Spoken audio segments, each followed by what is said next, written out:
My name is Isabel Horn, and I was 31 years old when I finally understood that loving someone and letting them destroy you are two completely different things. Everything was in place. The deferral letter from the University of British Columbia's nursing program sat on my desk, freshly signed and dated. My NSERC bursary confirmation had come through 2 weeks earlier, $12,000 a year, renewable, enough to cover tuition with some leftover for rent in Vancouver if I was careful. I had spent 4 years as a registered practical nurse at a long-term care facility in Barrie, picking up double shifts on holidays, banking every spare dollar into a TFSA that my husband had no access to. Not because I was hiding it, because it was mine. Because I had earned it before I met him, before I moved into his mother's house on Penetang Street, before I became whatever it was I had turned into by the time this story really begins. I had applied to the BSCN bridging program 3 times before I was accepted. The first 2 times something had come up. My mother-in-law's hip surgery, a water heater that blew out in January, a car that needed both front axles replaced, and somehow both times the savings I thought were untouched had been quietly redirected toward household emergencies that felt, in retrospect, almost perfectly timed. The third time I applied, I told no one. Not my husband. Not my mother-in-law. I filled out the application on my lunch break at the nursing station, uploaded my reference letters from my charge nurse and the director of care, and paid the application fee from the TFSA with a bank card I kept at the bottom of my work locker. When the acceptance email came, I read it 4 times in the supply room, with my back against a shelf of disposable gloves. I did not cry. I was past the kind of hope that makes you cry. I was in the kind of hope that makes you very, very quiet and very, very careful. I told my husband on a Tuesday evening in October, a week after I'd confirmed my enrollment. I chose Tuesday because his mother had her bridge club on Tuesdays and didn't get home until 9. I made dinner first. Roasted chicken, the kind he liked, with potatoes and green beans from the garden. I set the table properly. I poured water into the good glasses. And then I sat across from him and I told him that I had been accepted to the bridging program at UBC, that classes started in January, and that I was going. He put his fork down. He didn't raise his voice. He never raised his voice. That was one of the things that had taken me so long to understand, that control doesn't have to be loud to be control. He looked at me with that expression I had spent 6 years learning to read, the one that sat somewhere between disappointment and calculation, and he said, very calmly, that we hadn't discussed this. I told him I was discussing it now. He said that Vancouver was across the country. He said that his mother was 68 and her arthritis was getting worse. He said that my current position at the facility was stable, and that stable was not something to throw away. He said that the timing was not right. And then he said, in the same even tone he used for everything, that a good wife thinks about her family before she thinks about herself. I had heard variations of that sentence for 6 years. The first few times I had believed it. The next few times I had argued with it. By that Tuesday in October, sitting across from him with a plate of food I had cooked, and a plan I had built without his knowledge, because I had learned I had no other choice, I simply nodded and said I understood his concerns. He thought that meant I was reconsidering.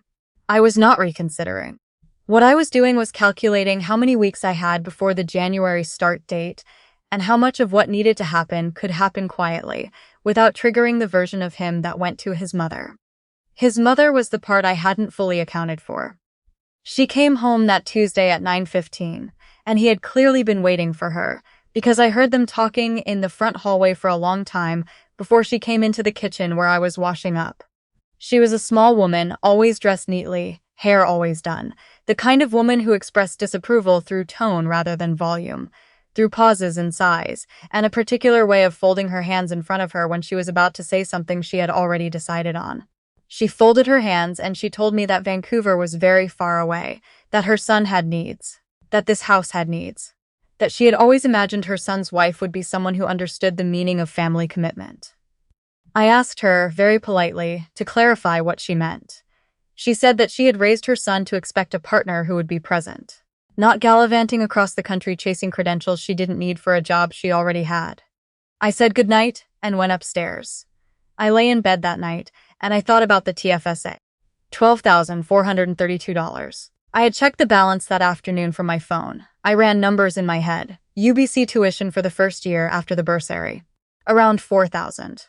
A room in a shared house in East Vancouver, $900 a month. A Greyhound ticket to Vancouver with one checked bag, about $140. I had enough. Barely, but enough. The program was 18 months.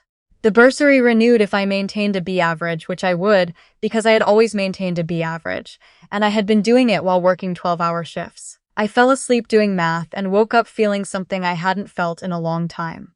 Ready. Over the next 6 weeks, I did everything quietly. I called the student housing office at UBC and was put on a waitlist for graduate residents, then found a room through a Facebook group for UBC nursing students. A woman named someone I'd never met, in a house in Mount Pleasant with 2 other nursing students, 400 kilometers away from Barrie, Ontario. I gave her a damage deposit by e-transfer from my phone while sitting in my car in the parking lot of the facility. I booked my Greyhound ticket for January 3rd. I arranged with my charge nurse to put in my notice in mid-December, which she received with professionalism and a hug and the words, "Honestly, it's about time." I told no one at home any of this. What I did tell my husband in early December was that I had thought carefully about his concerns and that I understood this was a significant change, but that I had decided to move forward with the program. I told him my start date was January 6th. I told him I had arranged housing. He was quiet for a long time. Then he said that if I left, I should know that things would be very different when I came back. I asked what he meant. He didn't answer directly. He just looked at me in that way he had, the way that was supposed to make me feel uncertain of my own decisions, and he said that a marriage required both people to be present, and that he had never agreed to this, and that I should think carefully about what I was choosing. I said I had thought carefully. I said I was choosing to go. He left the room. The next morning, a Thursday, I woke up at 6 to get ready for a shift and went to check my phone as I always did first thing. I had a notification from my bank. I opened it. My TFSA had been accessed at 11:47 the previous night. The full balance, $12,432, had been transferred out. I stood in the bathroom in the dark holding my phone and I read that notification 4 times. Then I sat down on the edge of the tub because my legs stopped working properly. The account was in my name alone. He was not on it. He had never been on it. I had been careful about that specifically from the beginning, because I had learned to be careful. I could not understand, sitting there in the dark at 6 in the morning, how this was possible. I could not understand the mechanics of it. What I understood was the message. That he had found a way, and that he had used it, and that January 6th was now a date I could no longer afford. I called in sick to work for the first time in 4 years. I sat on that bathroom floor for a while. Then I went downstairs, and my husband was already in the kitchen making coffee like it was a normal morning, and I stood in the doorway and asked him what he had done. He said he didn't know what I was talking about. I showed him the notification on my phone. He glanced at it and said that it must be a banking error and that I should call the bank. I called the bank. I sat at the kitchen table and I called the bank while he drank his coffee across from me, and the woman on the phone was very kind and very thorough, and she told me that the transfer had been initiated through online banking from a device registered to my account. I said that was not possible. She said she understood this was distressing and asked if I wanted to file a dispute. I said yes. My husband left for work without saying anything else. I sat at that kitchen table for a long time after he left. My mother-in-law came downstairs at 9. She poured herself tea and sat across from me and told me that she hoped I had slept on things and come to my senses. She said that my husband was a good man who provided for this household and that she had raised him to be a provider and that it would be a shame if I didn't recognize what I had. I looked at her across the table and I thought about $12,432 disappearing at 11:47 at night. I said, very calmly, that I needed to make some phone calls and excused myself. I went upstairs, closed the bedroom door, and I sat on the floor with my back against the bed because I needed to feel something solid. And then I picked up my phone and I began to look up things I had never thought to look up before because I had never needed to, because I had spent 6 years believing that if I was just reasonable enough and patient enough, things would resolve themselves into something that resembled a life I had chosen. The first thing I looked up was whether a spouse could legally access a sole owner TFSA. The short answer was no. Not without consent or being a named successor holder, not without fraud. The second thing I searched was Financial Abuse Family Law Ontario. The third thing I searched was Legal Aid Ontario. I called the number. The intake worker who answered asked me to describe my situation. I described it clearly and without crying, which surprised me because I thought I would cry. She asked several questions. She took notes. At the end, she said that based on what I had described, I should come in as soon as possible, that what I was describing potentially involved financial fraud within a marriage, and that I had options I may not be aware of. I said, "What kind of options?" She said, "More than you think." I took the bus to the legal aid clinic the next morning. The lawyer I was assigned was a woman in her 40s with a very organized desk and the kind of manner that made me feel, for the first time in a very long time, like I was being taken seriously. I told her everything. The acceptance to UBC, the TFSA, the transfer at 11:47, the device registered to my account. She listened without interrupting. When I finished, she was quiet for a moment, and then she said what she said slowly, clearly, so I understood every word. She said that unauthorized access to a financial account, even within a marriage, constitutes fraud under the Criminal Code of Canada. She said that a TFSA held solely in one person's name is not a marital asset subject to the other spouse's control without consent. She said that she was going to help me file a report with Barrie Police Service and simultaneously file an emergency motion to freeze the transferred funds and compel their return. She also said something that I had not expected her to say. She said, "Do you want to stay in that house while this is being resolved, or do you want to leave?" I said I wanted to leave. I said I wanted to leave for Vancouver on January 3rd as I had planned. She said, "Then let's make that happen." What followed was a week that I remember in very specific sensory detail, the way you remember things that are happening too fast for you to fully process in the moment. The police report was filed on a Friday. My lawyer sent a formal legal notice to my husband requiring the return of the transferred funds within 72 hours or face criminal fraud proceedings. She also helped me contact UBC's financial aid office to explain the situation. The financial aid coordinator there told me that in cases of documented financial abuse, the university had a hardship bursary process that could provide emergency interim funding while a dispute was resolved. I sat in my car in the clinic parking lot after that call, and I could not speak for approximately 90 seconds. Then I drove to a Canadian Tire, bought a new combination lock, and put it on the door of my work locker. The legal notice arrived at the house on a Monday. I know this because I was there when it arrived. I had been staying in the house, sleeping in the guest room with the door locked, moving through the space carefully, saying very little. My husband took the envelope from the mail slot and opened it at the kitchen table. I watched him read it. I watched him read it a second time. His face did not change the way I expected it to. It went very still, which was its own kind of change. My mother-in-law read it over his shoulder. She set her tea down. Neither of them spoke to me directly for the rest of that day. The funds were transferred back to my TFSA on Wednesday. No explanation, no apology, no conversation. I checked my bank balance at 7:43 in the morning and saw $12,432 sitting where it was supposed to be, and I had to press my hand flat against the wall to keep my balance. My lawyer called that afternoon to confirm and to tell me that the police file remained open, and that the decision about whether to pursue criminal charges was mine to make and mine alone, and that she would support me either way. She also told me that I had grounds for a legal separation if I chose to initiate one, and that given the documented financial coercion, a judge would likely view the marital asset division favorably toward me. I told her I would think about it. I thought about it for 2 hours, and then I called her back and said, "Let's proceed." I spent the next 10 doing things I had thought I would be doing over months. I opened a new sole bank account at a different institution and transferred my TFSA into it. I updated my direct deposit with the facility. I changed the mailing address on my nursing registration, my SIN correspondence, and my UBC enrollment file to my cousin's address in Kitchener, where I had already arranged to stay for the 2 nights before my Greyhound departure. I packed one large suitcase and a backpack, both things I could carry myself. Everything else, furniture, dishes, wedding gifts, 6 years of accumulated shared things, I left where it was. None of it was worth more than a day of my nursing career, and I had made peace with that arithmetic. The night before I left, I went into the kitchen and I made myself tea, just for myself. My husband was upstairs. My mother-in-law was watching television in the living room with the door closed. I stood at the kitchen counter and drank my tea and looked out the window at the backyard, at the garden, where I had grown beans and tomatoes every summer for 6 years, and I felt something I didn't have a precise word for. Not sadness exactly. Not relief, not yet. Something more like the particular feeling of a held breath finally, slowly, beginning to release. I went to bed and I slept for 6 hours, which was more than I had slept in 2 weeks. I woke at 5. I dressed. I moved my suitcase to the front door without turning on the hallway light. I called a cab from the app on my phone and watched the little icon move toward me on the map. The house was quiet. My mother-in-law's bedroom light was on. I could see the strip of it under the door. My husband's was dark. No one came out. No goodbye. No last attempt to recalibrate, to negotiate, to deploy the version of the argument that sometimes worked on me when I was tired enough.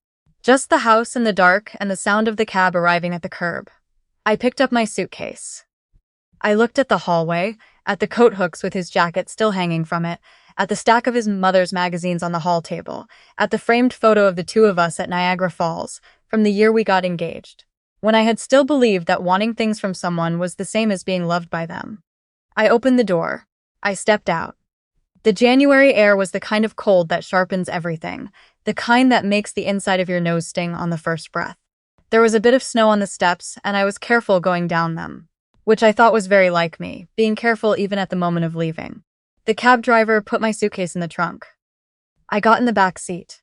The car pulled away from the curb. I did not look back. The Barrie bus terminal smells like coffee and floor cleaner, and something faintly industrial that I've never been able to identify. I got there 2 hours before my departure because I am the kind of person who gets places 2 hours early, especially when the stakes are high. I sat in one of the plastic seats near the departures board, and I ate a granola bar from my backpack, and I watched other people arrive with their bags and their coffees and their particular morning energy, and I thought about the fact that exactly 14 days ago I had been standing in a bathroom in the dark learning that $12,000 had disappeared overnight.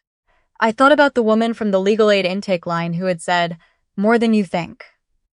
I thought about my lawyer's voice when she said, "Do you want to leave? Then let's make that happen."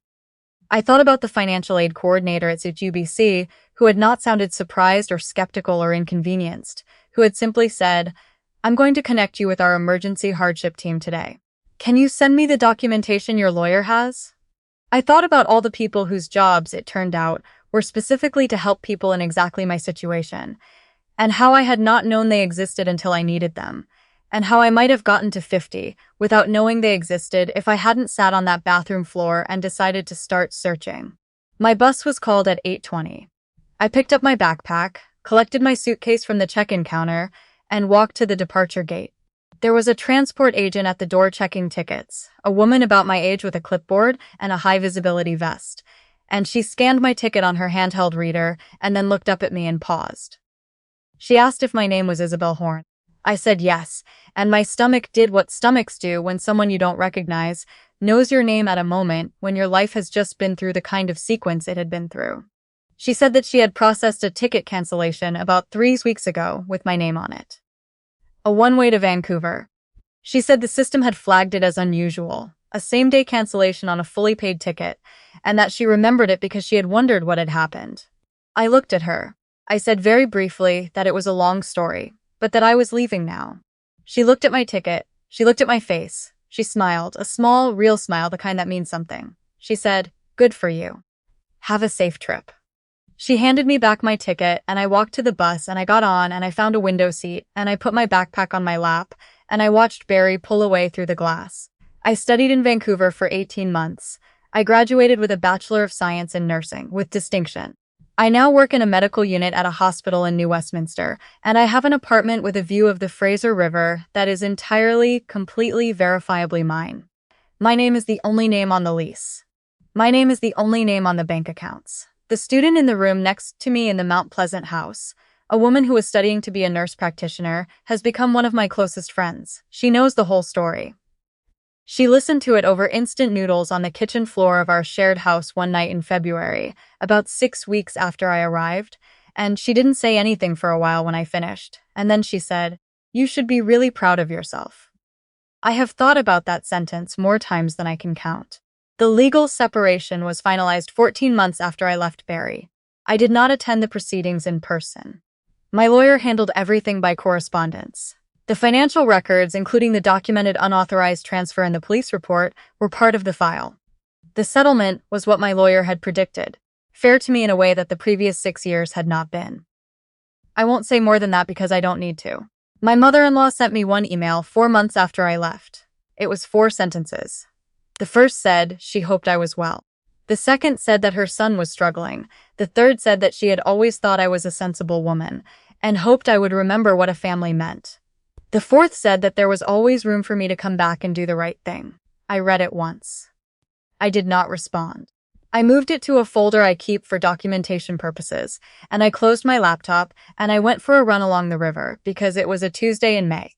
And the cherry blossoms in New Westminster were at the end of their bloom, and the light at 6 in the evening does something to that particular pink that I had not yet gotten tired of looking at. I have not heard from either of them since. I want to be clear about something, because I think people sometimes expect a different kind of ending to a story like this. They expect either reconciliation or ongoing war, some continuing drama to justify the attention. What I have instead is quieter than either of those things. I have a life that fits me. I have a job that uses everything I am and keeps asking for more in the best possible way. I have a city that I chose. I have an apartment by the river and a friend who knows the whole story and colleagues who call me by my name. I got on a bus with one suitcase and $12,000, and the knowledge that the people whose job it was to help me were actually there, actually real, and actually on my side. That was enough. That turned out to be more than enough. I saved for 4 years and built something quietly and carefully while living in a house that was trying to swallow it whole. My husband took the money, so I couldn't leave. I left anyway. And the life I am living now doesn't ask for permission from anyone.